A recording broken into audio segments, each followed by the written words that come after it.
In this video, I'm going to show you how to take an IDXBroker results page and how to get the CSS indicators for the mobile version. So the first thing you're going to do is you're going to open it up in Google Chrome. And Google Chrome is the one that I use. There may be other ways to do this in Firefox and Safari, but Chrome works the best for me. So you're going to right click anywhere in a blank part of this page and choose Inspect. And you're going to get the Inspect issue or area over here. You're going to change this, toggle it till you get to the mobile version where it squishes the page. And then you're going to come over here to Performance.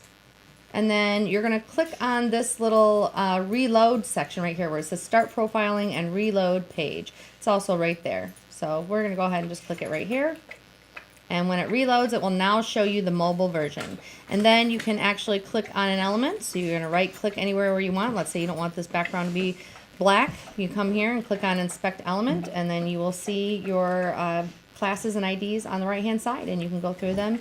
And then you can put your custom CSS. You want to come back over to your account and go to custom CSS, and you can find, for instance, let's say it's on a page and it's the advanced search page.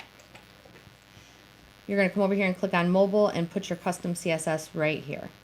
So hope that helps. If you guys have any questions about this or need an IDXBroker developer partner, we do a lot of this stuff for you for free. We'd love to help you out. You can reach us at 517-917-0582 or support@yoursiteneedsme.com.